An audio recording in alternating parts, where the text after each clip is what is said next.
미국의 초창기 청교도 목사님 가운데 한 분이었던 조나단 에드워즈 목사님이 성난 하나님의 손에 있는 죄인들이라는 제목의 설교 Sinners in the Hands of an Angry God이라는 그 제목의 설교에서 이렇게 말했습니다.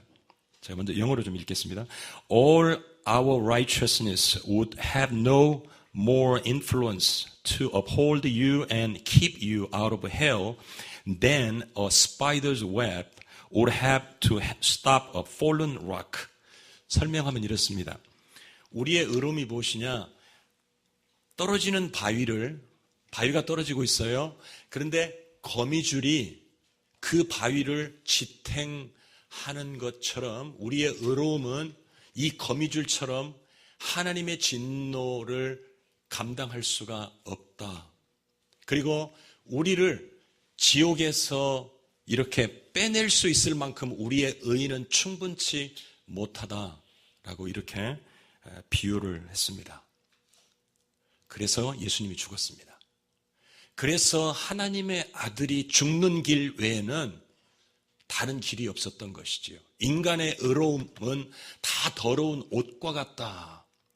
우리가 볼 때는 괜찮아 보이는 옷이지만 하나님의 눈에는 다 누더기 같고 냄새나고 역겨운 옷을, 거지 같은 누더기 옷을 걸쳐 입어놓고 우리는 마치 무슨 드레스 입은 것처럼 그렇게 깨끗한 척 한다는 것이지요. 하나님 앞에서는 그 모든 의로움, 우리 인간의 의로움의 그 더러움이 다 드러나고 하나님의 진노를 감당하고 견뎌낼 수가 없다라고 말했어요. 그래서 하나님의 아들이 죽었습니다. 여기 오늘 본문의 10절에 보면은 하나님의 아들의 죽으심, 그의 아들의 죽으심으로 우리가 화목하게 되었다. 이렇게 말합니다. 여러분, 예수님께서 만약에 사람의 아들로 죽었다면 그분의 죽음은 여느 사람들의 죽음과 다를 바가 없었을 것입니다. 그러나 그분이 하나님의 아들로 이 땅에 오셔서 죽었기 때문에 그 하나님이 아들의 죽음을 받으시는 것입니다. 인정하시는 것입니다. 그 아들은 어떤 아들입니까? 요단강에서 하늘에서 소리가 들릴 때에 너는 내 사랑하는 아들이다. 내가 너를 기뻐하노라. 하나님께서 아담의 범죄 이후로 어떤 인간에게도 너는 내 사랑하는 아들이고 내 앞에서 퍼펙트하다라고 선언한 인간이 없습니다. 그런데 하나님께서 예수님을 가리켜서 너는 내 사랑하는 아들이다. 내가 너를 100% 기뻐한다. 바로 그 아들이 죽었어요. 그래서 그 아들의 죽음이 하나님께서 받으시는 죽음이 된 것입니다. 뿐만 아니라 그 예수님은 하나님에 의해서 화목제물로 세워졌다라고 로마서 3장에 되어 있습니다.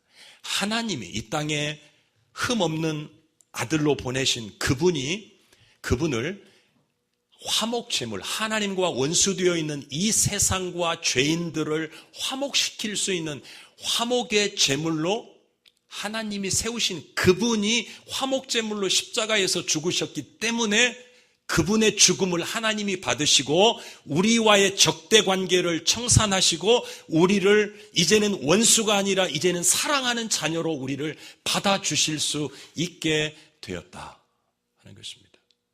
뿐만 아니라 오늘 본문의 6절과 8절에 보면은 그리스도가 죽었다라고 되어 있어요.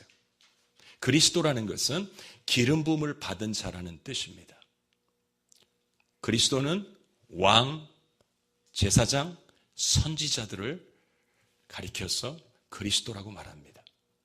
예수님이 이 땅에 그리스도로 오셨습니다.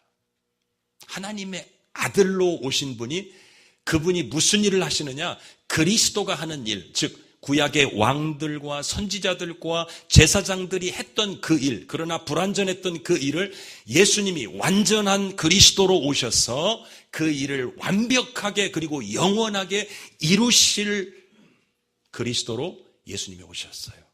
바로 그 그리스도가 죽었다라고 바울은 말해요. 그리스도가. 예수님은 왕이십니다.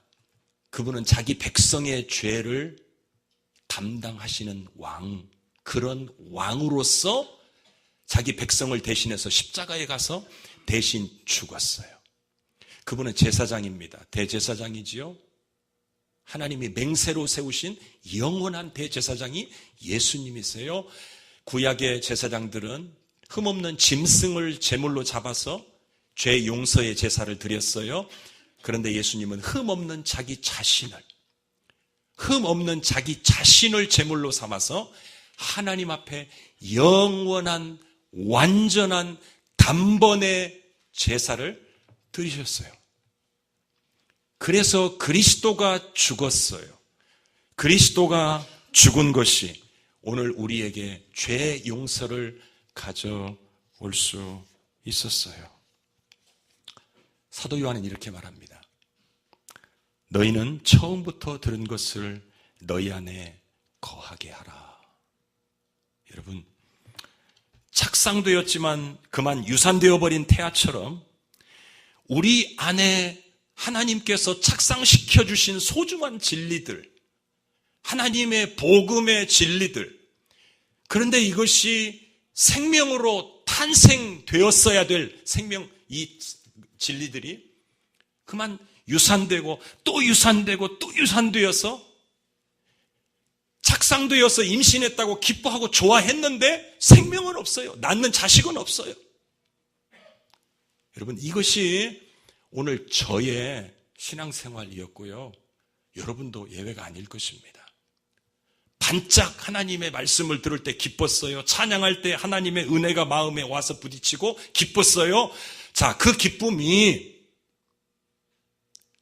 내일에도 혹은 다음 주에도 그것이 계속되고 있습니까? 여러분에게 하나님이 주셨던 그 생명의 씨, 그것이 여러분의 심장에 새겨지고 그 말씀이 여러분을 계속해서 붙들고 가고 있느냐는 거예요. 그 진리가 여러분에게 기쁨이 되고 있느냐는 거예요. 그렇지 않다면 우리는 끊임없이 하나님의 진리를 유산시키고 있어요. 너무너무나 안타까운 일들이에요.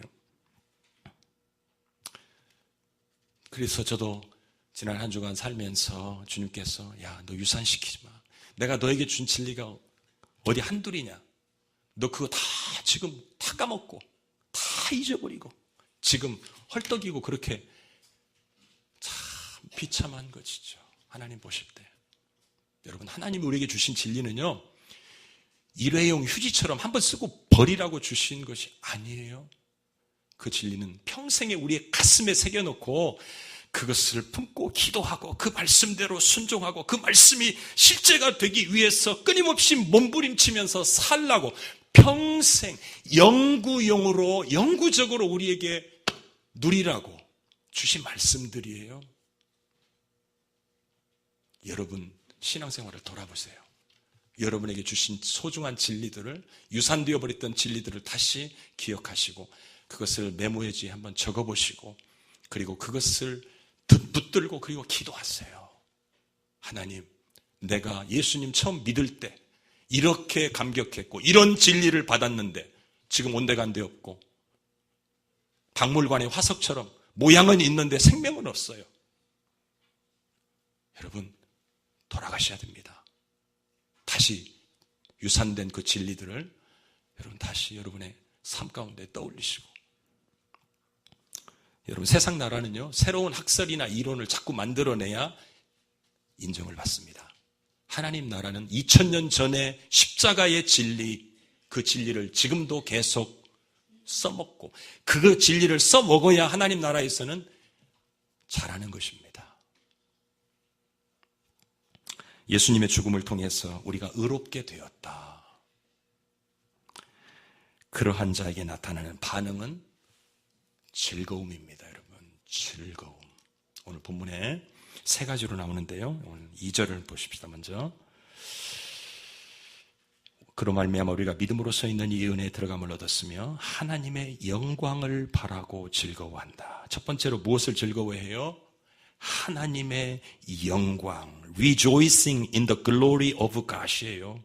첫 번째, 우리가 예수님을 믿고 참 믿음을 갖게 되면은 우리 안에 나타나는 결과, 참 믿음의 결과가 있는데 그게 뭐냐면 즐거움이에요. 근데 뭘 즐거워해요? 하나님의 영광이에요. 이 주제는, 이 단어는 굉장히 방대하고 신비하고 우리가 다 헤아릴 수가 없지만 로마서에서 우리가 볼 때 이것이 무엇을 의미하느냐 하면은 8장 17절에 보면은 이렇게 되어 있어요. 우리가 그와 함께 영광을 받기 위하여 그리스도와 함께 영광을 받는다. 18절에 장차 우리에게 나타날 영광과 그랬어요. 그러니까 우리가 바라보고 우리가 고대하고 우리가 기다리고 있는 영광, 그것 때문에 우리가 즐거워한다고 했는데 그 영광이 뭐냐? 그리스도와 함께 우리가 받을 영광이고 우리에게 임할 영광인데 그 아랫절에 보면은 8장 18절 이하에 보면은 결국 무슨 이야기를 하고 있냐면은 우리 몸이 구원받는 것을 말하고 있어요. 우리의 몸이 속량된다, 구속된다. 여러분, 우리가 예수님을 믿어서 구원받으면 우리의 영혼이 구원을 받았어요. 끝났어요. 그러나 우리의 몸은 아직도 완전한 구원을 받을 그날까지는 신음하고 고통받고 병들고 아프고 죽고 이것이 우리의 불완전한 아직 구원이 완성되지 않는 우리의 몸이에요. 그 몸이 완전한 구원을 받게 되는 바로 그날 하늘의 몸을 우리가 입게 되는 그것이 우리가 받을 영광이에요. 여러분, 지금 여러분 몸 아픈 것 생각 한번 해보세요.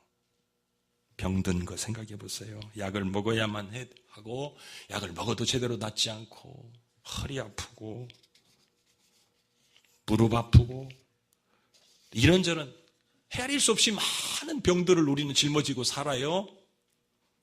그런 거 생각하면 답답하고 짜증이 나요. 그런데요, 그것 때문에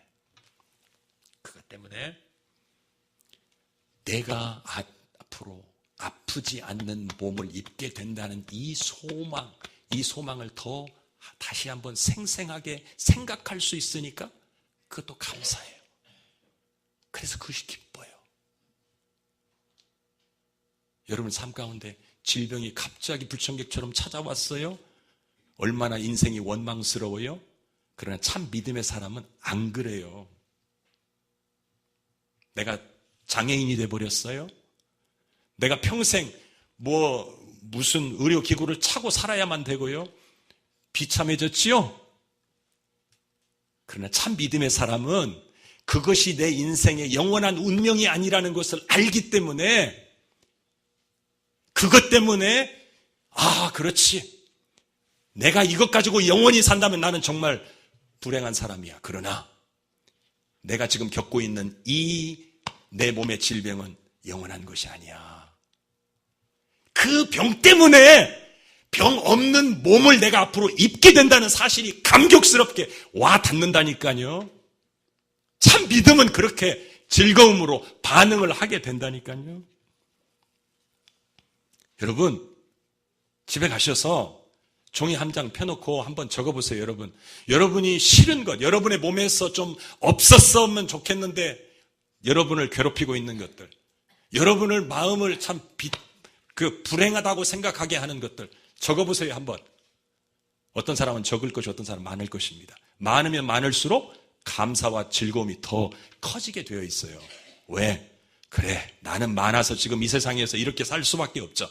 그러나 이 모든 것 다 하나님께서 없는 몸, 하늘의 몸을 내게 주실 것이 있으니까 괜찮아. 그리고 즐거워하는 거예요. 여러분, 마가복음 3장에 보면 예수님께서 하나님 나라 통치를 나타내신 것들이 나오는데요. 예수님이 동무대입니다. 사람들이 다 예수님에게로 모여와요. 예수님 옷자락이라도 만지면 병이 낫겠다. 예수님 손이라도 만지면 병이 낫겠다. 그래서 그냥 아주 미친 듯이 예수님에게로, 예수님 한 분에게로 그냥 벌떼같이 다 모여드는 거예요. 귀신들도 예수님만 보면 그냥 막 소리를 지르고 하나님의 아들이라고 야한 법석을 떨고 예수님의 동무대입니다. 너무 사람들이 많이 모여오니까 도대체 이 사람들을 감당할 수가 없어서 예수님이 제자들에게 야, 배를 좀 준비해라. 그래서 배에 가셔서 배에서 이제 무리들을 향해서 말씀을 가르칠 수밖에 없을 정도로 그렇게 예수님 인기가 좋았어요. 예수님 말씀만 떨어지면 그냥 병이 낫거든요. 예수님의 손이 얹어지기만 하면 병이 낫거든요. 그러니 미친 듯이 예수님 만나려고 하지 않겠습니까? 예수님의 완벽한 동무대였습니다. 그런데요, 바로 그 다음 절에 이렇게 돼 있어요. 예수님이 제자들을 임명해요. 12제자들을 불러요. 그리고 그들을 임명만 하는 게 아니고 그들에게 병을 고치는 능력을, 악한 영들을 쫓아내는 권세를 그들에게 주어요. 그리고 그들을 전도를 보내는데 그들이 나중에 와서 하는 보고를 들어보면 예수님이 했던 일을 그대로 제자들이 했어요. 귀신 쫓아내고 병자 고치고. 무슨 말입니까? 예수님의 동무대가 이제는 예수님 혼자서만 그 통치를 나타내시는 게 아니고 예수님의 제자들에게 그 권능을 위임해가지고 제자들이 똑같이 예수님이 하신 일들을 하게 하셔요. 그런데요, 마가복음 마지막 장에 가면은 이렇게 되어 있어요. 믿는 자들에게 이런 표적이 따를 것이다. 내 이름으로 귀신 쫓아내고 내 이름으로 병든 자에게 손을 얹으면 낫는다. 자, 제자들에게만이 아니고 이제는 뭐예요? 모든 믿는 자에게 예수님이 하셨던 그 일들이 재현된다는 거예요. 여러분, 하나님의 나라는 강력한 나라고 그 강력한 나라는 예수님의 동무대로 끝난 나라가 아니고 예수님의 제자들과 그리고 예수님의 제자들을 통해 전도받고 복음을 믿고 예수님을 믿고 주의 자녀된 모든 믿는 자들에게 예수님의 하나님 나라 통치의 권세가 다 주어졌어요. 그러므로 아프면 병원도 가실 수 있어요. 그러나 먼저 병원 가시는 것보다는 주님의 이름으로 주님의 통치가 여러분 안에 있다는 것을 믿으시고 예수 이름으로 여러분의 질병을 향해 명령하시고 하나님 나라를 누리세요. 그러나 기억하세요. 예수님이 우리가 원하는 대로 다 들어주시는 것은 아니에요. 여러 가지 이유가 있을 수 있지만 우리가 원한다고 해서 그것을 다 들어주시는 것만은 아니라는 것을 아셔요. 그러면 내가 병을 위해서 기도했는데 병이 안 고쳐져요. 그렇다고 해서 실망합니까? 아니지요. 그 병을 내가 통증을 느낄 때마다 그 아픔을 느낄 때마다 뭘 생각해요? 아픔이 다시는 없는 그 몸을 입게 될 그날을 소망할 수 있으니까 병이 있으면 있는 대로 감사해요. 있는 대로 감사해요. 그러나 하나님 나라를 누리십시오. 믿음으로 누리십시오. 그러나 원하는 대로 하나님이 치료하지 않더라도 오히려 그때는 또 기뻐하세요. 왜? 또 다른 영광을 소망할 수 있는 계기가 되니까 감사하세요. 그게 참 믿음의 결과예요. 두 번째로 3절을 보시면은 두 번째 무엇을 즐거워하느냐? 로마서 5장에 보면 이렇게 되어 있죠. 환난을 즐거워한다. Rejoicing in the sufferings라고 되어 있어요. 환난을 즐거워한다. 혹은 고통들을 즐거워한다라고 되어 있어요. 8장에 가면은 환난이나 곤고나 핍박이나 기근이나 적신이나 위험이나 칼이라 우리가 종일 주를 위하여 죽임을 당케 되며 도살할 양같이 여김을 받았나이다. 거기서 좀 더 구체적으로 나와요. 그 환난이라는 게 어떤 것인지. 여러분, 첫 번째 우리가 우리의 그 하늘의 몸을 입는 것 때문에 즐거워한다. 그건 이해가 돼요. 왜? 좋은 일이니까. 장차 우리가 그런 몸을 입게 된다. 그 소망 때문에 즐거워한다는 건 이해가 돼요. 그런데 이 세상에 살면서 지금 현재 고통받는 것을 즐거워한다? 여러분, 우리의 유전자가 고통이라는 유전자와 일치합니까? 우리는 본능적으로 고통을 피하고 싶어 합니다. 누구나 다 안 아팠으면 좋겠고 불행한 일들이 안 생겼으면 좋겠고 이게 우리의 본능이에요. 그런데 그 본능적으로 피하고 싶은 일들을 겪고 있는데 그 고통과 환난을 인해서 기뻐한다라고 말해요. 미쳤습니까? 그 세상에서 미친 사람이나 고통을 즐거워하고 환영하지 제정신인 사람은 절대 그럴 수가 없어요. 그런데 참 믿음이 있는 사람은 그렇게 미쳐요.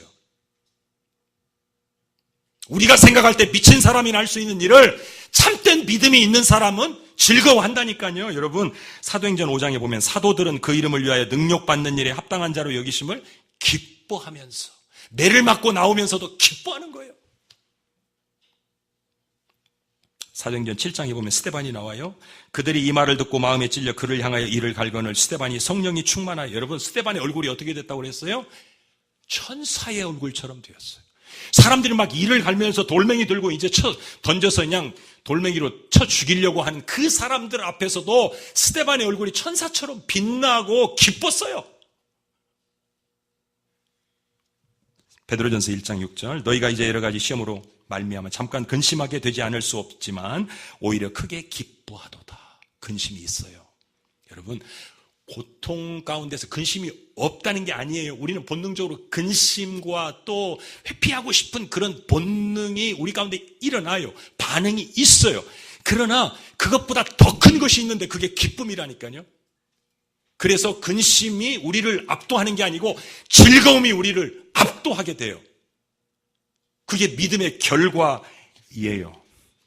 여러분, 이런 불가능한 것이 어떻게, 이런 불가능한, 이런 보통 우리가 상상과 상식을 초월하는 이런 삶이 어떻게 가능할 수 있느냐면요. 3절을 보십시오. 우리가 환난 중에도 즐거워하는데, 왜냐하면 환난이 인내를 만들어내고, 인내는 연단을 만들어내고, 연단은 소망을 만들어내기 때문이다. 이것이에요. 여기 연단이라고 하는 단어는 캐릭터입니다. 캐릭터. 무슨 말이에요? 환난을 통해서 캐릭터가 만들어진다는 말이에요. 누구의 캐릭터예요? 예수님의 캐릭터, 예수님의 성품, 그분의 인격이 우리 가운데에서 만들어져요. 언제요? 우리가 고난을 통과해 갈 때에. 여러분, 그 로댕에 조각하는, 로댕에 생각하는 사람, 조각상 있죠? 그 유명한 그 걸작 아닙니까? 그런데 거기에 이렇게 덕지덕지 흙들이 붙어가지고 이게 로댕의 조각상인지 아니면은 무슨 도대체 분간할 수가 없어요. 왜? 흙이 덮여가지고. 그러면 그 조각상, 걸작이 모습을 드러내려면 반드시 어떤 작업이 필요해요? 그 붙어있는 흙들이 떨어져 나가야 되는 작업이 필요해요. 우리 안에 하나님의 성품이 이루어져 있어요. 우리 안에 그분이 와 계세요. 그런데 그분의 성품이 우리 가운데 안 드러나요. 왜 그래요? 덕지덕지 붙어있는 것들이 너무너무 많아가지고 이것을 떼어내기 위해서, 떼어내야만 우리 안에 그분의 성품이 나타나니까 하나님은 우리는 원치 않지만, 우리의 본능은 피하고 싶지만 우리를 고난 가운데 밀어넣는 거예요. 왜? 고난을 통해서 떨어져 나가거든요. 껍질들이 떨어져 나가거든요. 그러면서 예수님의 성품이 우리 가운데에서 점점 드러나고 그분의 성품이 만들어져요. 야고보 사도는 이 비밀을 알았습니다. 내 형제들아, 너희가 여러 가지 시험을 만나거든 온전히 기쁘게 여겨라. 기쁘게 여겨라. 베드로 사도도 마찬가지예요. 사랑하는 자들, 너희를 연단하려고 오는 불시험을 이상한 일 당하는 것처럼 이상히 여기지 마. 오히려 너희가 그리스도의 고난에 참여하는 것으로 즐거워해. 기뻐해. 언제요? 잘 때면요? 사업 잘 때면요? 승진하면요? 자식이 좋은 직장 잡으면요? No! 아니에요. 정반대예요. 자식이 직장도 못 잡고 승진해서 누락되고 병은 불청객처럼 찾아오고 하는 일마다 안 되고 꼬이고 세상 이렇게 망할 수 있나 싶을 정도로 여러분의 삶이 철저하게 깨어지고 그리고 곤두박질 칠지라도 그 가운데서 하나님은 여러분에게서 무엇을 만들어내시려고 하냐면 하나님의 성품, 그리스도의 인격을 여러분 안에 만들어내시기 위해서 더 큰 것을 주시려고 여러분들을 많은 것들을 뺏어가실 수가 있어요. 그걸 알기 때문에 그 비밀을 아는 사람은 뺏어가고 또 뺏기고 또 잃어버리고 아프고 인생의 풍랑을 만날 때라도 그들은 감사해요. 그리고 즐거워해요. 참 믿음의 결과는 그래요. 여러분, 가족들과의 관계에서 혹은 사람들과 관계에서 억울한 일 당합니까? 여러분의 화를 풀고 싶죠? 주님은 그렇게 하지 않았어요. 여러분, 주님은요 100% 옳았습니다. 하나님 보실 때도 주님은 항상 하나님 기뻐하시는 일을 행하는, 하나님 보실 때 어떤 흠도 하나님이 찾을 수 없는 그런 분이었어요. 사람들 앞에서는 어땠어요? 사람들에게 예수님 그랬죠. 너희 중에 누가 나를 죄로 책잡겠느냐. 예수님 당당히 말할 수 있었어요. 예수님은 Jesus never said I am sorry. 예수님은 한 번도 누구에게 미안하다라고 하신 말씀을 한 적이 없어요. 왜? 잘못한 게 없으니까. 종교 지도자들, 그들에게 예수님 잘못한 거 있습니까? 그래서 그들이 예수님을 고소할 만했습니까? 아니지요. 사람들이 예수님을 빌라도에게 넘기고 그리고 거짓으로 고발하고 그리고 결국 십자가에 죽게 해도 예수님 100% 옳았어요. 그러나 당신이 옳았다는 것 때문에 그들을 위협하지 않았어요. 그들을 설복시키지 않았어요. 그냥 자기의 그 100% 억울한 사연은 다 아버지에게 맡기고, 그리고 예수님은 뭔만 했어요? 사랑만 했어요. 그 사람들을 위해서 기도하고 그 사람들을 용서하는 기도를 하고. 예수님은 옳고 그름을 따지신 분이 아니에요. 근데 우리는 끊임없이 사람들과 갈등해서 왜 싸워요? 내가 옳으니까 싸우는 거예요. 내 생각이 옳으니까 자꾸만 싸우는 거예요. 그 예수님 아니에요. 그렇게 사는 것은. 그런데요, 여러분, 이 구원이라고 하는 것은 예수님처럼 되어가는 것입니다. 구원은요, 졸업식장에서 졸업장 받고 바이바이 하고 끝나는, 졸업장 한 번 받고 끝나는 그런 것이 구원이 아니에요. 구원은 한 번 받지만 그 받은 구원은 계속적으로 죽는 날까지 계속해서 이루어 가야 할, 진행되어져 가는 거예요. 이루어져 가는 거예요, 여러분. 그래서 바울은 이 로마서 8장에서 이렇게 말해요. 하나님이 미리 아신 자들을 또한 그 아들의 형상을 본받게 하기 위하여 미리 정하셨다. 하나님이 우리를 구원 백성으로 정하시고 부르실 때 하나님의 의도가 뭐냐면, 하나님의 궁극적인 목적이 뭐냐면 하나님의 아들의 형상을 본받도록 하는 것이에요. 그러니까 우리가 구원을 받았다, 그 말은 이제부터 내가 하나님의 아들의 형상, 예수님처럼 되어가는 인생으로 이제 부름받고 스타팅 라인에서 출발하는 거지, 피니싱 라인에 서는 게 아니라니까요.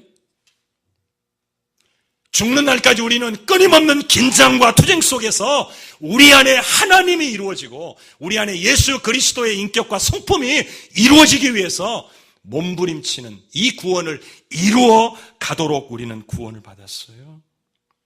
바울은 말해요. 우리가 다 하나님의 아들을 믿는 것과 아는 일에 하나가 되어 온전한 사람을 이루어 그리스도의 장성한 분량이 충만한 데까지 이르리니 오직 사랑 안에서 참된 것을 하여 범사에 그에게까지 자랄지라. 누구에게까지요? 예수님에게까지 자랄지라.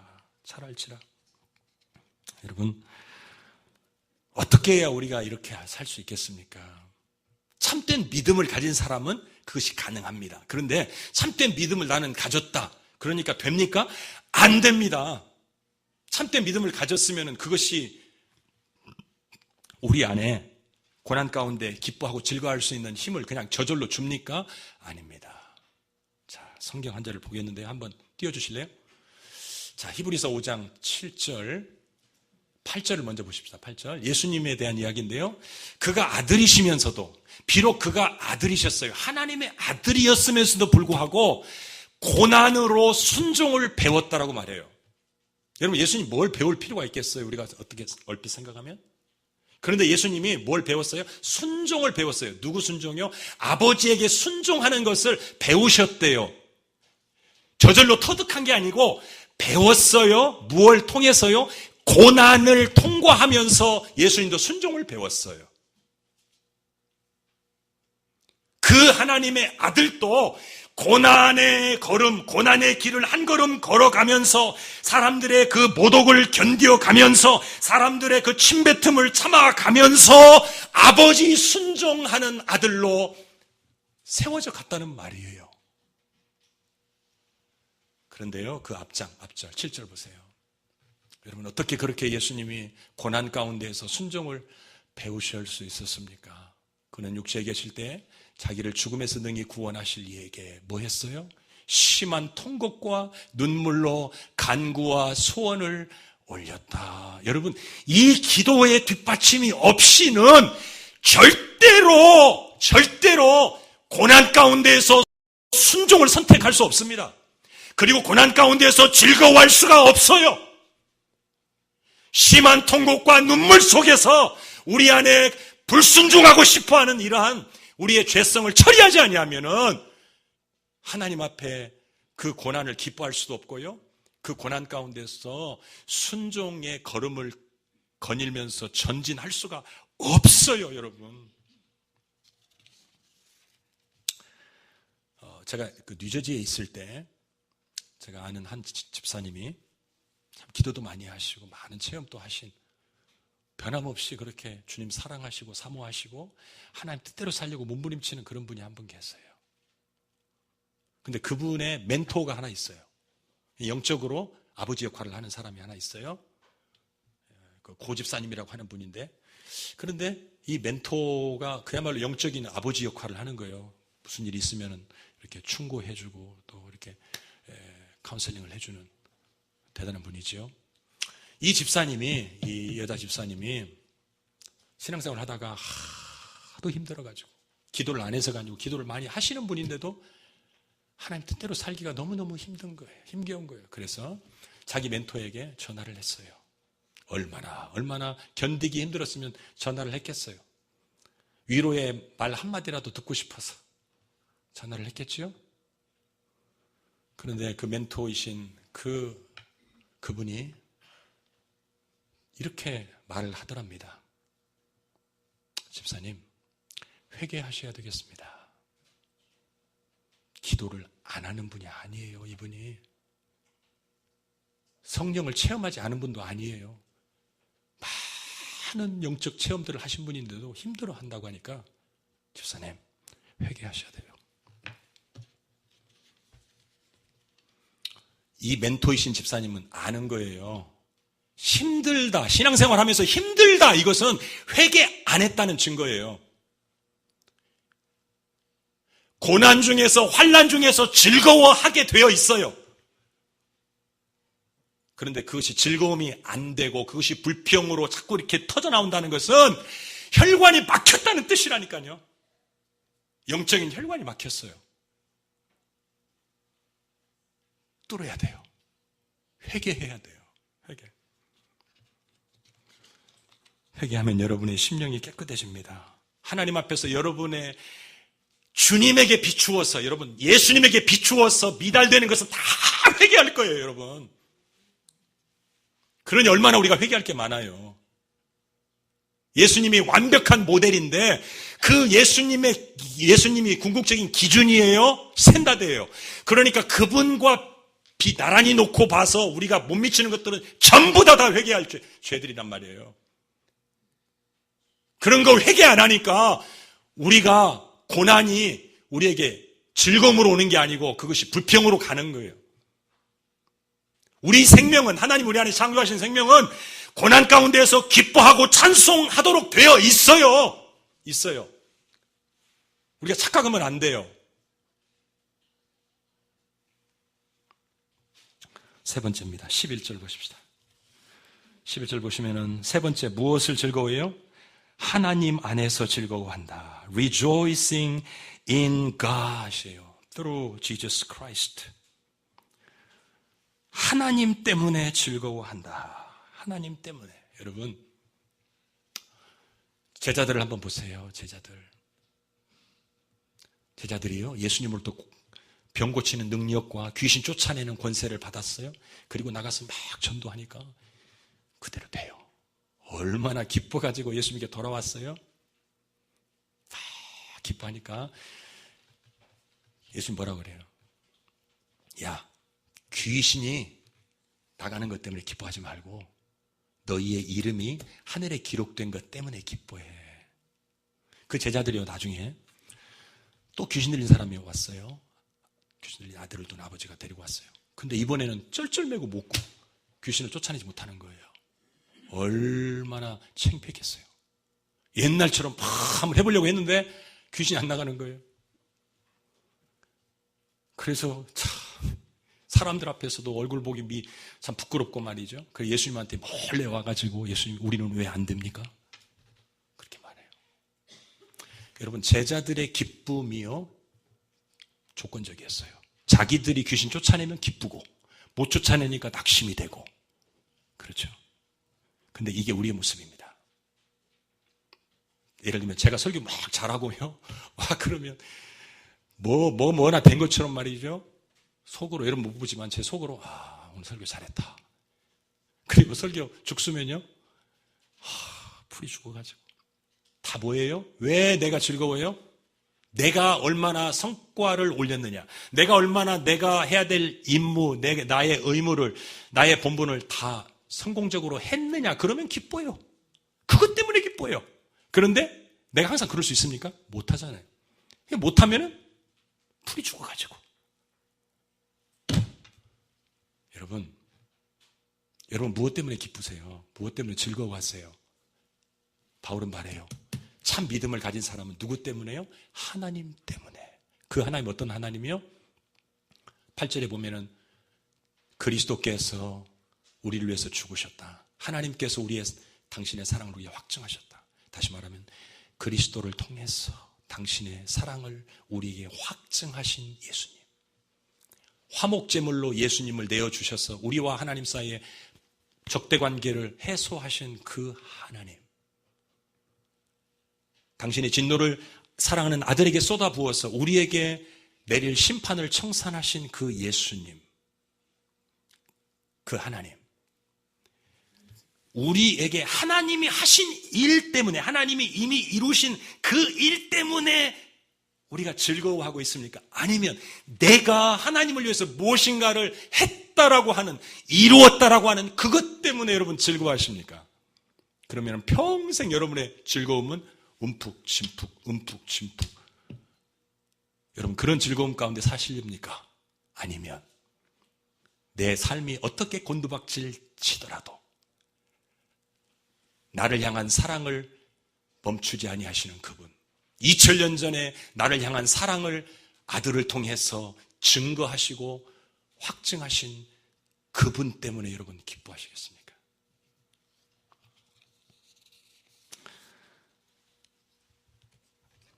요한복음 15장에 보면은 이런 말씀이 있죠. 나를 떠나서는 너희가 아무것도 할 수 없다. 이 말씀은요, 예수님께서 그 허다한 무리들, 그저 그냥 떡 먹고 배부르니까 좋아서 막 예수님 뭣도 모르고 따르는 그런 사람들에게 하신 말씀이 아닙니다. 이 말씀은 예수님의 제자들에게 하신 말씀이에요. 예수님과 연합되어 있는 자들에게 하신 말씀이에요. 포도나무이신 예수님에게 접붙여진 가지 된 자들에게 예수님이 하신 말씀이에요. 너희 제자들, 나 떠나서 너희 아무것도 안 돼. 아무것도 못해. 여러분 이 말씀을 문자적으로 믿고 받아들이세요. 문자적으로 믿으세요. Apart from me, you can do nothing. 아무것도 못합니다. 여러분 예수님이 여러분 안에 실제적으로 계심이 없이는 아무것도 못합니다. 예수님의 용서가 여러분에게서 나올 수가 없어요. 여러분의 안에서 예수님의 온유가 나올 수가 없어요. 그분이 여러분 안에 실제가 되셔야 돼요. 바울은 이렇게 말해요. 우리가 다 수건을 벗은 얼굴로 거울을 보는 것 같이 주의 영광을 보며 그와 같은 형상으로 변화하여 예수님의 형상으로 우리가 변화하여 영광에서 영광에 이르니 곧 주의 영으로 말미암음이라. 주의 영, 하나님의 영으로만 됩니다. 하나님의 영으로만 됩니다. 그래서 성령의 충만을 받아야 하는 거예요.